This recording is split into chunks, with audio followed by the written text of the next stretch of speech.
Ladies and gentlemen, today's guest is none other than Stephen Astro Boy Erceg, who is taking on Alex Pantoja for the UFC Flyweight Championship May 5th in Rio in Brazil. Now, Steve, known for a very long time, he's absolutely exploded in the UFC. He's from Perth, out of the Great Wilkes Martial Arts, and he basically had his first fight June 2023, and then it's, April. The title fight will be in May 2024. So in less than a year, he has basically picked up 2 performances of the nights. He's gone 3-0, and he will now compete for the UFC flyweight title. Many people have critiqued that he's number 10 ranked, and there's maybe some other guys that could have jumped ahead. But look, it's pretty impressive what Steve Erceg is doing. I remember even just grappling with him years ago. Now I'm a potato with noodle arms. But like the way that a man that is 61 kilos or whatever, the way he gets a hold of you, it felt like you were being in a vice grip. And the dude you watch his drills, the way he wrestles and stuff, and everything he does with conviction. He's a guy that was very critiqued early on in his career as, why is this guy fighting? Because he's got that demeanor of like, he looks like an accountant.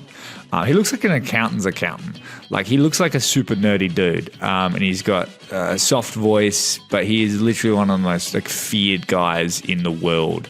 And he's got an opportunity to etch his name in history, not just Australian MMA history, but UFC history. So I'm super stoked for him. And like I mentioned in the interview, he nearly got signed, I think, to the Contender Series, and the whole process took, a year and a half, I think it was, or a long time. Actually, one of the very first interviews we ever did when we were at Eternal MMA backstage, Steve Erceg was there and got signed literally like a minute before our interview. So I will find that, and I'll link this to the YouTube video. If you're on Spotify, check that out. And you can go see basically Steve Erceg signing live, which is always fun. But it's good to come kind of almost full circle as he prepares for his UFC flyweight. Is, what you would call a friend of the show, and it's always good to see his journey. And for people that don't know Steve, it is good to get this insight. And look, you don't go too deep, talk about the fight, talk about some fun stuff. It's always good to have Steve Erceg on the show. So without further ado, ladies and gentlemen, the man challenging for the UFC flyweight title May 5th in Brazil against Alex Pantoja, Steve Erceg. Ladies and gentlemen, welcome my guest, Steve Erceg. Mate, welcome. Thank you very much. Pleasure to be here. How sick to death of interviews are you now?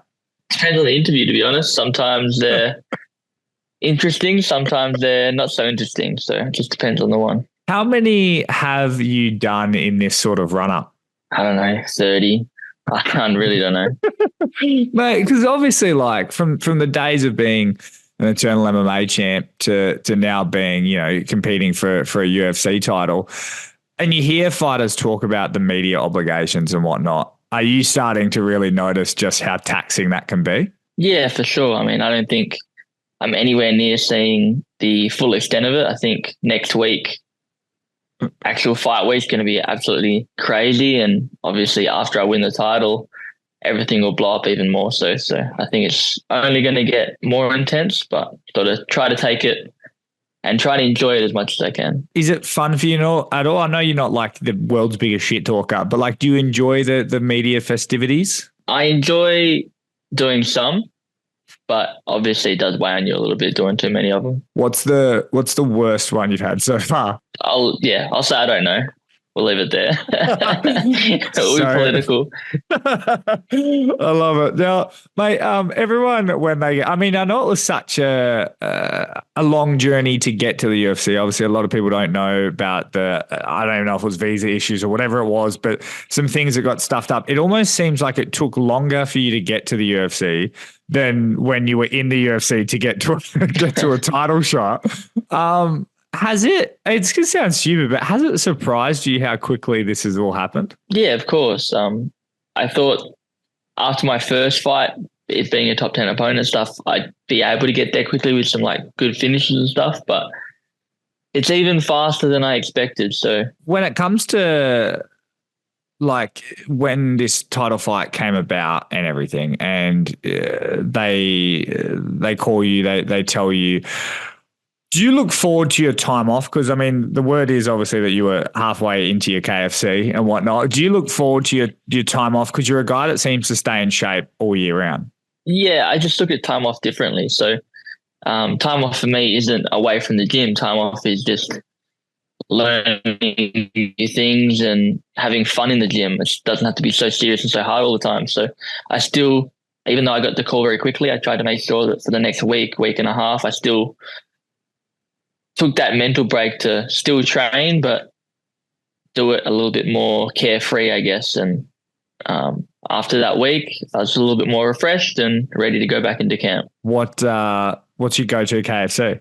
It's a 3-piece feed, large, with a maxi popcorn chicken. How heavy do you get outside of camp? I don't get that heavy. Like straight after the fight, it's the heaviest I get, just because after weight cuts, it seems like your body is genuinely starving and it's trying to put away as many calories as possible. So I can get absolute max to 69, but that only lasts for like 2 weeks, and then I'm back to 66 or so. Do you, and this is sort of almost speaking for the flyweights as well, do you kind of feel like you guys are obligated every fight to put on exciting fights because of the criticism and the uncertainty of the division over the years? No, not at all. I'm trying to make the fights as boring as possible. Just unfortunately, it's not happening for me. So no, there's no extra pressure. I'm going to do my absolute best to win a fight, and if that's means it's boring, then it's going to be boring. I mean, I don't think my cost to fight was the most interesting last round in the world, but I did what I had to do to get the win. The first 2 rounds were more exciting because we were punching each other really hard. But yeah, as long as I get a win, I'm happy to be boring. Have you heard any of the, I don't know, I'm assuming you're not looking at too many comments, but when the first fight got announced, the title fight got announced, I mean, bar Australians, everyone was like, why is this number 10 ranked guy getting the title shot? And did you hear that sort of stuff? And what goes through your mind when that happens? Yeah, I did hear it. I'm trying not to read the comments as much as possible, just because eventually something might get to me. I don't know. I feel like I'm pretty level headed and it won't, but you never know. Some of the comments are pretty ruthless. But yeah, just what I would say to those guys is I really couldn't care less. If I suck and I don't deserve the shot, well, then I'm going to get my ass handed to me, and who cares? We'll move on. And if I am as good as I think I am, I'll go out there and win a title. And then what are you going to say then? Speaking of this fight, I mean, you've probably said it 30 times already, like we said, but how does this fight go? Keep him on the outside, use my angles, my range, and touch him up from the outside. But that being said, I am looking for opportunities to take him down and put the fight or make him work from the bottom. I think a lot of people are scared to go to the ground with him, and I think I'm good enough on top that I can go with anybody. So mostly on the outside, but I am looking to mix it up. And what's your preparation looking like? Like, are you already in Brazil? What's the go? Yeah, I got here on Tuesday last week. I wanted to make sure that I heard it was humid over here, so I didn't want to be not prepared for that. And obviously with all the sleep and acclimatization stuff that goes on there, I just wanted to make sure I was fully prepared. Have you been robbed yet in Brazil? No, I think we're in a very nice area, to be honest. Everybody seems very friendly. I have been going for runs quite late because the fight's going to be late. So I feel very safe here. And are you ready for probably die, Stephen, die in Portuguese? I'm very excited for it. Yes, I think there are going to be bottles thrown at me and all sorts of good stuff. So can't wait to take that energy, take the title and get back home. Seeing as you are a couple of weeks out, or you were a couple of weeks out when you've sort of gone to Brazil, is that off of your own diet? Or does the UFC help out with that? No, the UFC are pretty good, so they help out with it. Obviously pay some of it, but UFC are pretty good, especially for this fight, more so than previous. And you've had a couple of performance of the nights and whatnot. Are you a guy that was like, boom, I'm going to buy a car. I'm going to buy a jet ski. All up. What have you done with it? I'm super boring. So my partner and I have a house, and I put my money into paying off the house. You're just like your memes, bro. I know. Yeah. Can't wait to buy some stocks and shares. Yeah. Really spread my portfolio.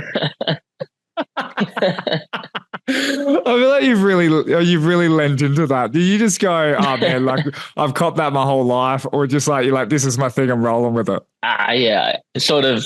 I don't know. I'm just being myself, and people seem to look at me that way, and I'm not gonna tell them otherwise. Like, be honest, you've got to at least have partied once after a fight. I've never had a drink of alcohol. I've never gone to a club or a pub. Nah, of course. Yeah. I was believing you for a second. No, of course. I mean, I've tried to be, and not do it too often, but yeah, it's definitely there. Awesome. All right, mate. Well, I will round this up with, I mean, we have talked about, how does Stephen Erceg want to be remembered in mixed martial arts, but I feel like I want to kind of ask you one more time, because you've got an opportunity to really become one of the best fighters, not just that the country has produced, but how quickly you're doing this, you could become one of the best fighters kind of ever. You've got that trajectory, you've got that time left in your career. So I will ask you this. I mean, after it is all said and done, how does Steve Erceg want to be remembered in mixed martial arts? I want to be a guy that took on any challenge, anybody, anytime, anywhere. And I want to be known as one of the toughest guys ever. That's all I've ever wanted to be, a tough guy. And I think winning the title is one step closer to that, and look to prove it again and again. Awesome, mate. You are the very best. I really appreciate it. And I look forward to you going back to every single comment and being like, told you so, told you so, told you so. I'll be very petty, for sure. Yeah. Like, let me know. I'll jump on with you. We'll go after every single one of them. No, I appreciate it. Thank you.